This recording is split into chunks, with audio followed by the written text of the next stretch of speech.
BJP सांसद निशिकांत दुबे ने supreme court पर बयान दिया है, जिसके बाद राजनीति के मैदान में हंगामा मच गया है। इस बयान के बाद बीजेपी अध्यक्ष जेपी नड्डा ने कहा है कि पार्टी का इस बयान से कोई लेना देना नहीं है। झारखंड के गोड्डा से बीजेपी सांसद निशिकांत दुबे ने एक बयान में कहा था कि देश में धार्मिक युद्ध भड़काने के लिए सुप्रीम कोर्ट जिम्मेदार है। वहीं बीजेपी के राज्यसभा सांसद दिनेश शर्मा ने कहा कि भारत के संविधान के अनुसार कोई भी लोकसभा और राज्यसभा को निर्देशित नहीं कर सकता है। इन दोनों नेताओं के बयान से राजनीति गर्मा गई है। कांग्रेस सांसद जयराम रमेश ने कहा है कि बीजेपी सुप्रीम कोर्ट को कमजोर करने की कोशिश कर रही है। हालांकि बीजेपी के राष्ट्रीय अध्यक्ष जेपी नड्डा ने कहा है कि बीजेपी सांसद निशिकांत दुबे और दिनेश शर्मा के न्यायपालिका एवं देश के चीफ जस्टिस पर दिए गए बयान से भारतीय जनता पार्टी का कोई लेना देना नहीं है। झारखंड के गोड्डा से बीजेपी सांसद निशिकांत दुबे ने कहा था, देश में धार्मिक युद्ध भड़काने के लिए सुप्रीम कोर्ट जिम्मेदार है। सुप्रीम कोर्ट अपनी सीमा से बाहर जा रहा है। अगर हर बात के लिए सुप्रीम कोर्ट जाना है तो संसद और विधानसभा का कोई मतलब ही नहीं है।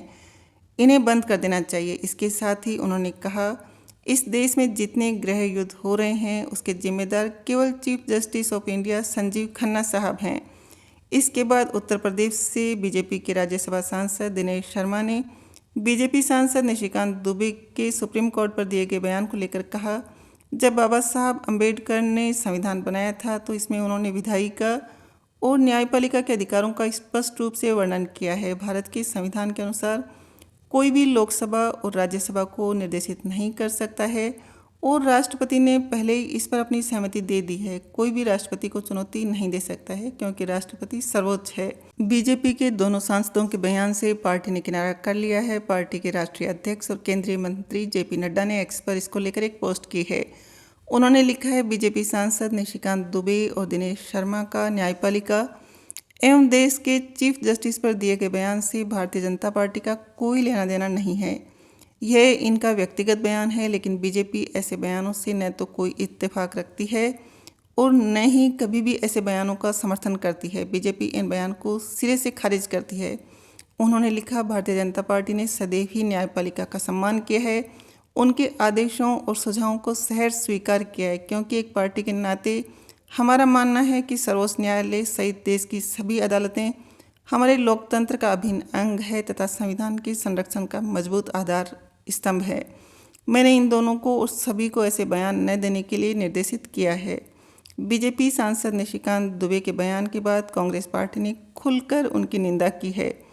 कांग्रेस प्रवक्ता जयराम रमेश ने शनिवार रात पत्रकारों से बातचीत में कहा, बीजेपी सुप्रीम कोर्ट को कमजोर करने में लगी हुई है। उन्होंने कहा, संवैधानिक पदाधिकारी, मंत्री और बीजेपी के सांसद भी सुप्रीम कोर्ट के खिलाफ बोलने में लगे हुए हैं, क्योंकि सुप्रीम कोर्ट भी ये कह रही है कि जब कानून बनाते हैं तो संविधान के मूलभूत ढांचे के खिलाफ मत जाइए। अगर संविधान के खिलाफ हैं तो हम इस कानून को स्वीकार नहीं कर सकते। कांग्रेस पार्टी चाहती है कि सुप्रीम कोर्ट स्वतंत्र, निष्पक्ष हो और संविधान ने उनको जो अधिकार दिए हैं उनका पूरा सम्मान करना चाहिए।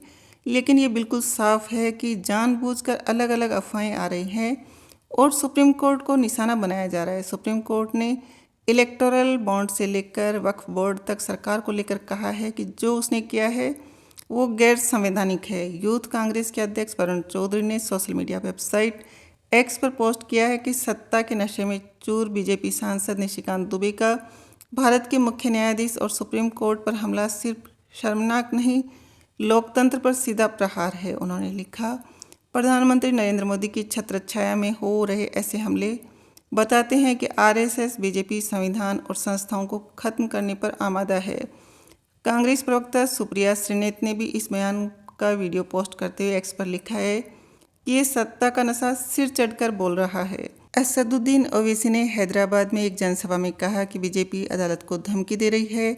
उन्होंने कहा कि बीजेपी संविधान को लेकर फ्रॉड कर रही है और डरा रही है, धार्मिक युद्ध की धमकी दे रही है। मिस्टर मोदी, बताओ कि कौन कट्टर हो चुका है? सत्ता में आप हैं और आपके लोग कट्टर हो चुके हैं और इतना कट्टर हो चुके हैं कि कोर्ट को धमकी दे रहे हैं। मोदी जी, अगर आप धमकी देने वालों को नहीं रोकोगे तो देश कमज़ोर होगा और देश कभी भी माफ़ नहीं करेगा। आज सत्ता आपके पास है लेकिन कल नहीं रहेगी। वहीं आम आदमी पार्टी की प्रवक्ता प्रियंका कक्कड़ ने निशिकांत दुबे की टिप्पणी को घटिया बताया। उन्होंने कहा कि नकली डिग्री वाले निशिकांत दुबे के खिलाफ सुप्रीम कोर्ट अवमानना की कार्रवाई शुरू कर उन्हें जेल भेजे।